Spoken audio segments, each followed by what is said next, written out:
Imagine a prestigious debate at one of the world's most renowned institutions, the Oxford Union, turning into a complete disaster before it even began. What a shocking twist in international diplomacy. But here's the kicker.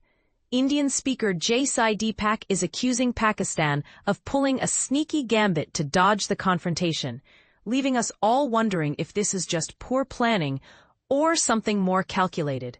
Let's dive into the drama and unpack what really happened, step by step, so even if you're new to these geopolitical showdowns, you can follow along easily. Last updated on November 28, 2025 at 21:27 IST, this saga unfolded around the debate topic, "The House believes that India's response to Pakistan is a populist strategy sold as security policy." It was supposed to be a high-stakes verbal battle, pitting speakers from both sides against each other in a neutral forum. But instead of insightful arguments, it descended into finger-pointing and public accusations, with Deepak taking to X, formerly Twitter, to lay out his version of events in excruciating detail. His account completely clashes with the official statement from the Pakistan High Commission in London, which insisted that the Indian team simply backed out at the last second. To give you some context for beginners, the Oxford Union is like the debating society of the University of Oxford, famous for hosting thought-provoking discussions on global issues. It's not just any club, it's a platform where leaders and intellectuals have sparred for centuries. This particular event promised to be riveting, examining whether India's tough stance on Pakistan is genuinely about national security or just a way to rally public support through emotional appeals. And this is the part most people miss. The drama didn't start with the speakers. It began with who was running the show behind the scenes. Deepak pointed out that the setup was already shaky due to the involvement of Pakistani nationals in crucial roles. Specifically, he named Musa Haraj as the Oxford Union's president, whom he claimed is the son of Pakistan's Minister of Defense Production, and Raza Nazar as the treasurer. For those unfamiliar, the president and treasurer handle the logistics and fairness of the event, so having them potentially biased could tilt the scales. Deepak argued this set the stage for instability right from the get-go.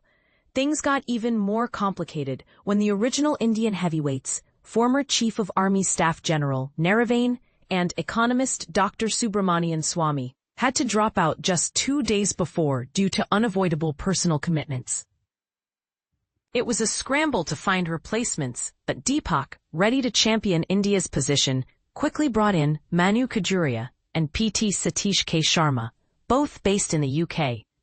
They were all set to travel to Oxford for the November 27th showdown.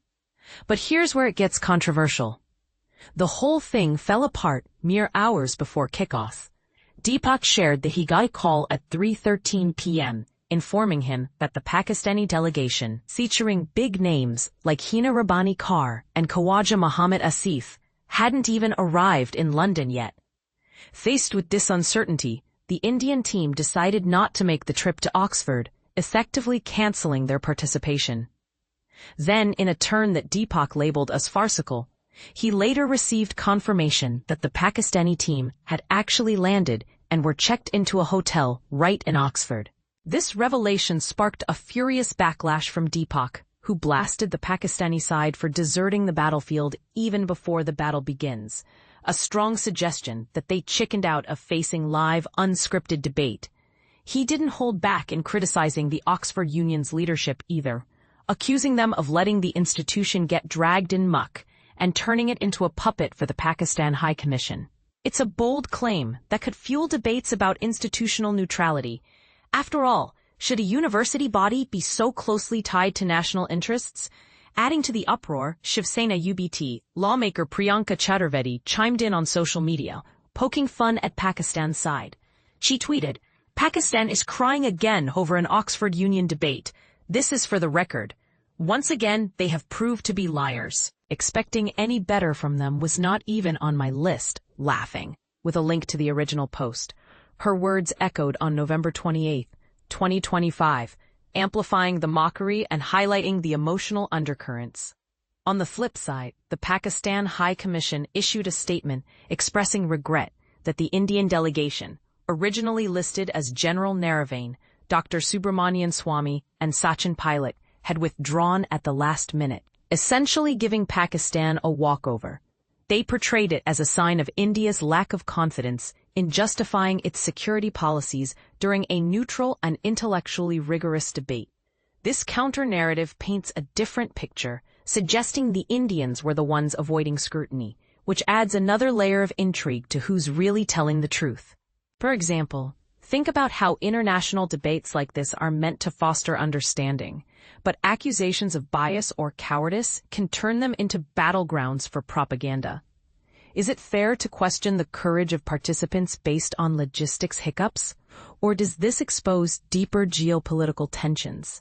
And what about the role of the Oxford Union? Should institutions like this prioritize neutrality? Or is some level of partisanship inevitable in such charged topics? As a team of dedicated editors and writers, the news desk here at News 18 is passionate about breaking down the biggest stories from India and around the world. From real-time updates to exclusive insights and deep dives like this, we aim to keep you informed. But this story raises big questions. Do you think Deepak's accusations hold water? Or is Pakistan's version closer to the facts? Is this just a mishandled event or a symptom of broader Indo-Pak rivalries? Share your thoughts in the comments below. We'd love to hear agreements, disagreements, or even your own takes on international debates. Remember, discussions should stay respectful and constructive. Any abusive or illegal content will be removed at our discretion. By commenting, you're agreeing to our terms of use and privacy policy. First published on November 28, 2025, at 2019 IST.